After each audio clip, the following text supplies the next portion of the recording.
You're watching SBA Today. With all the latest news, stories, and advice, here are your hosts, Paul Long and Tonya Mazurek. And it's the week of July 29th. And as you can see, Paul Long is not with me because he's left me alone again. He has not learned his lesson that it's probably not a good idea to leave Tonya solo.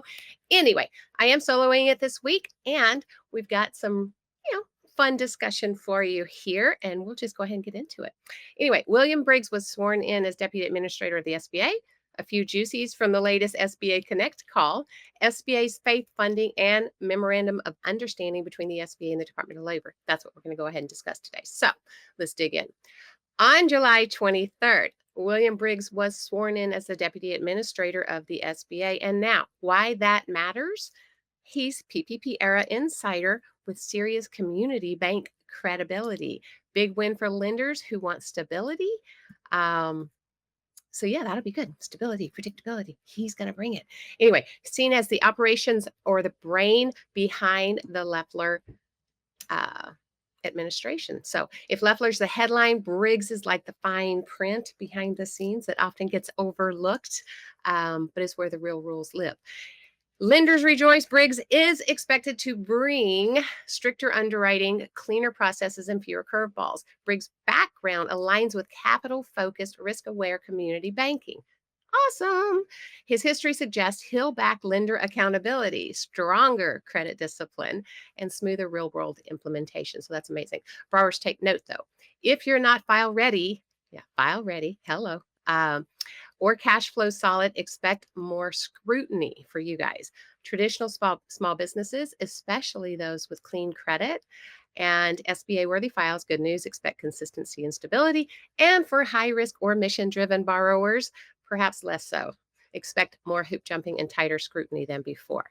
It's not the return of red tape, guys. It's just the return of receipts, okay?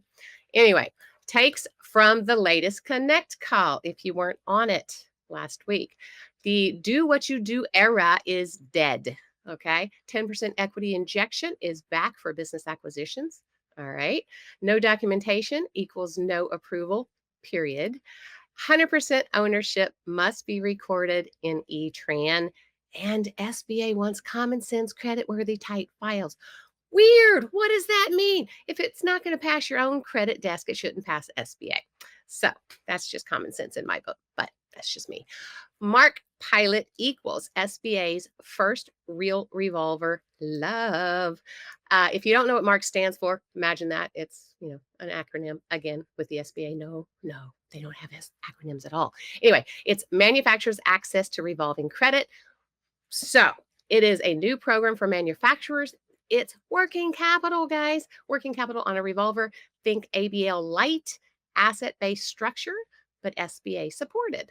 Opens up big opportunities for industrial clients. So that's awesome, right? Sophisticated borrowers want flexibility. MARC says, come and get it. Just don't break the bank and don't wreck it. Fee-free days are over. Bring back the margin. All right, lender guarantee and servicing fees return on October 1st, 2024. As we've talked about before, fee waivers cost SBA nearly $400 million last year. So they want to get back to zero subsidy model. Come on, guys. We all love a very good discount. However, it cannot bankrupt the store, right? Community Advantage is under the microscope. Default rates hit 7%, which is double the 7A average. SBA's tightening oversight and hinting at pruning participants. Oh boy. Mission-based is great, and we all love it, right? I mean, it truly is, but performance also still matters. Impact lending doesn't mean exempt from fundamentals. CFPB 1071 compliance. All right, these dadgum acronyms anyway. It's the silent tsunami that's coming in, guys. It's like a wave fixing to pass over, right? Section 1071 of the Dodd-Frank Act, which CFPB now enforces, it's safe. It requires lenders, including SBA lenders, to collect and report detailed data on small business loan applications, especially related to race, gender, ethnicity of the business owners.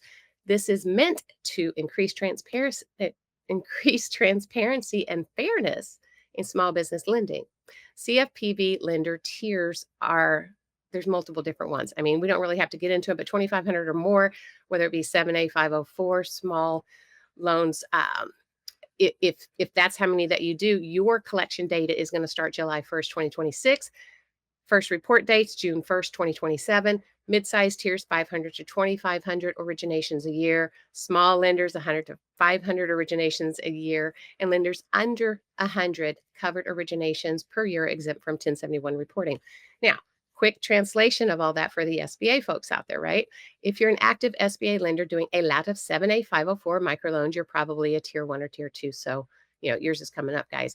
Smaller community banks, CDFIs, and mission-based lenders, however, you're tier 3.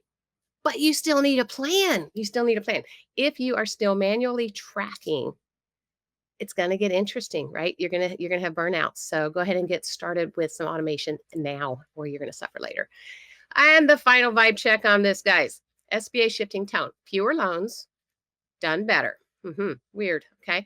Quality over speed, clarity over chaos. Come on. We all want that, right? If your shop isn't tightening up now, it's falling behind. SBA is not slamming the brakes, okay? They're just asking you to drive like an adult again. Strange. Anyway, SBA's Faith and Funding update. This is interesting, okay? And I think there's going to be a lot of confusion out there. So let's break it down a little bit. What's real, what's not? Yes, the SBA just opened the church doors. Kind of, okay? So as of July 14th, 2025, the SBA launched a new Center for Faith. The Biden era ban blocking faith-based organizations from receiving disaster loans. Keep that word in mind, disaster loans. It's officially rescinded. All right, faith-based groups can now apply for EIDL and physical disaster loans, and it's effective immediately. If you've got storm damage and a steeple, you now have a green light, right? Yes, it's progress, but they don't quite want you to confuse the pulpit with the P&L just yet, right? So for you faith-based borrowers out there, here's the bottom line. Faith and SBA, it's kind of it depends, right?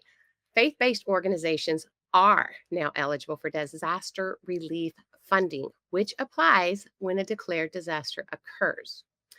Don't shout hallelujah just yet for the 7A program, however, right? This change only applies to disaster loan programs, not the SBA's flagship 7A loans. There are no new access granted to churches or faith organizations for 7A based solely on this new update. 7A rules haven't changed. They still require for-profit structure, size compliance, size standard compliance, credit worthiness, etc. Okay. They want 7A access as a nonprofit, or if you want 7A access as a nonprofit, you still have to meet all the standard SBA criteria. It's not really open the doors on the 7A, obviously. Although we'd all love that. Anyway, if a hurricane hit your community center, okay, SBA can help. Want a 7A to expand your congregation's cafe? Yeah, not so fast. Anyway, unless you're running a business that meets every other SBA rule, being holy won't have you get wholly funded. Okay, that was kind of bad, right? Okay, see it as disaster loans are the welcome mat. 7A still asks you to put on the right pair of shoes before you come in the door. And last but not least, the SBA and the DOL equals made in the USA. All right, let's break that down right.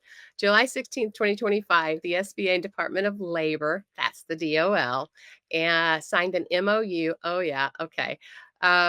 To strengthen domestic manufacturing, linking small manufacturers to workforce support, training programs, and funding. Who benefits from this? The small manufacturers ready to use the money or ready to scale, right?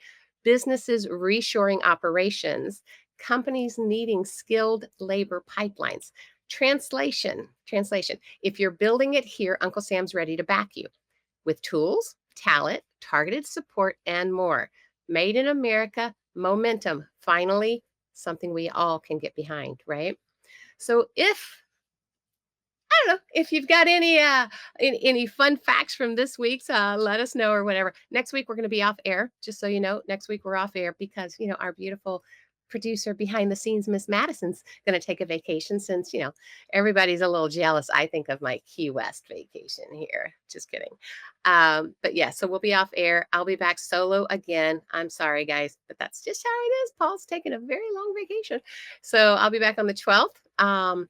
And may bring in a guest. So stay tuned. Who knows what's going to happen with that? We're going to check it out and bring more viewers so I don't feel so daggum alone out here flying solo like I am. Anyway, okay. If you like the acronyms or acronyms from the SBA, I have a lot of fun with them. So I did do a little roast of the SBA and all the little acronyms from them. That was on my LinkedIn page yesterday. You can go check that out. It was called Acronymia. Welcome to the SBA jungle. Anyway, had a little fun with it. All right. Don't forget, we're here on Tuesday mornings, at least for the next month. I am. Anyway, not going to be back next week. So we're going to take a little bit of a break. We'll see you back on August 12th. We are on any of the streaming platforms where you get your podcast. You can see us live right here on Tuesday mornings on LinkedIn and YouTube. If you would like to connect with Paul or I, go ahead and reach out to either of us on our LinkedIn pages. We'd love to hear from you. And other than that, rise up with your big bad selves. I think you're pretty awesome. See you on the 12th. Bye.